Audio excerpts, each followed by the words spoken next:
हर चीज़ की अपनी एक कहानी होती है, वैसे ही हमारी पृथ्वी की भी एक कहानी है। लास्ट वीडियो में हमने बिग बैंग के बारे में बात की थी। बिग बैंग होने के बाद यूनिवर्स फैलता चला गया, जिससे स्टार्स, गैलेक्सीज और प्लैनेट का निर्माण हुआ। हमारे सोलर सिस्टम का निर्माण भी इसी से हुआ था। हीलियम और हाइड्रोजन जैसी लाइट एलिमेंट से सूर्य बना और हैवी एलिमेंट से प्लैनेट्स बन गए। आज से 4.5 बिलियन ईयर्स पहले पृथ्वी एक रॉकी मास स्ट्रक्चर के रूप में सन के चक्कर लगा रही थी, जिस पर किसी जीव का होना पॉसिबल ही नहीं था। सुपरनोवा रेडिएशन की वजह से पृथ्वी बहुत ज्यादा गर्म थी। उसकी सरफेस पर वोल्केनिक इरप्शंस होने लगे और साथ में काफी सारे उल्कापिंड पृथ्वी की सतह से टकराने लगे। इस दौरान पृथ्वी इतनी गर्म हो चुकी थी कि वो पिघलने लगी। हेवी एलिमेंट्स जैसे कि आयरन पिघल के पृथ्वी के सेंटर में आ गए और हल्के एलिमेंट्स पृथ्वी की ऊपरी सतह पर पहुंच गए।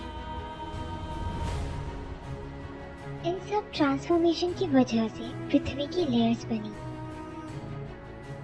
यह माना गया है कि पृथ्वी के निर्माण के दौरान मार्स के साइज का एक प्लैनेट हमारी पृथ्वी से टकरा गया था, जिसकी डस्ट से एक बड़ा सा बादल बना, जिसने धीरे धीरे चंद्रमा का रूप ले लिया और पृथ्वी के चक्कर लगाने लगे।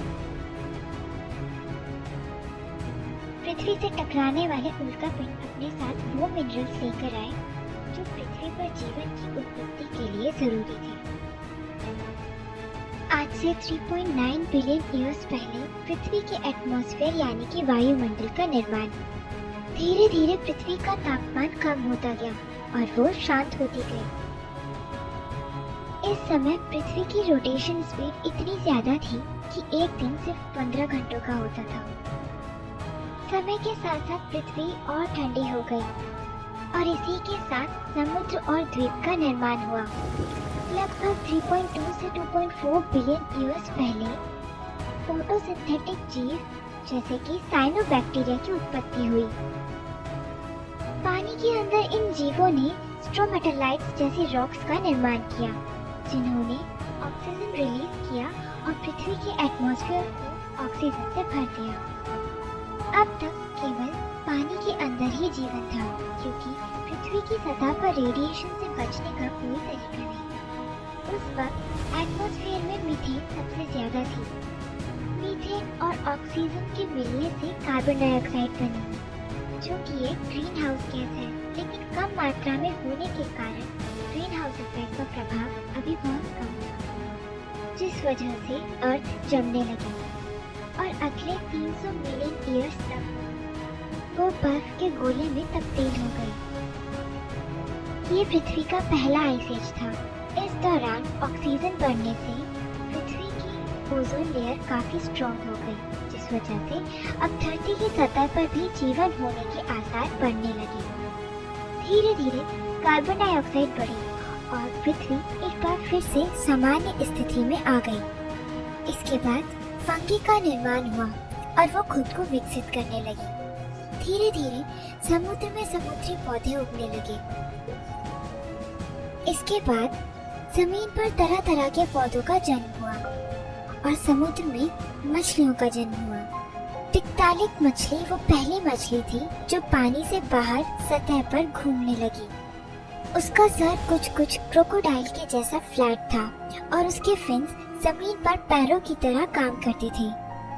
जमीन पे चलने के कारण ये विकसित होके टेट्रापॉड्स बने।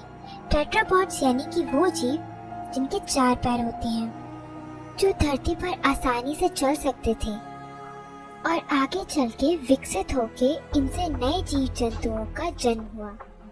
इसके बाद एक बार फिर से पृथ्वी की सतह पर बहुत सारे ज्वालामुखी फटने लगे, जिससे धरती का तापमान और भी ज्यादा गर्म हो गया। लगभग 90% जीव इस बदलाव को सहन नहीं कर पाए और खत्म हो गए। जो जीव इस बदलाव को झेल गए वो एक नई प्रजाति में विकसित हो चुके थे और अब एक नए युग का आरंभ होने वाला था।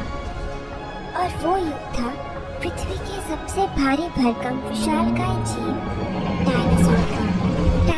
की काफी सारी प्रजातियां थी। कुछ पानी में रहते थे, कुछ जमीन पे रहते थे, कुछ हवा में उड़ते थे।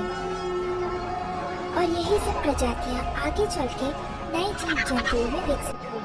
डायनासोर्स ने काफी लंबे वक्त तक पृथ्वी पर राज किया और फिर एक दिन एक एस्टेरॉइड पृथ्वी की सतह से टकरा गया, जिस वजह से तापमान गिरने लगा और पृथ्वी पर रहने वाले अधिकतर बड़े जीव इसकी चपेट में आ गए। इसी के साथ पृथ्वी के विशालकाय जीवों का अंत हो गया।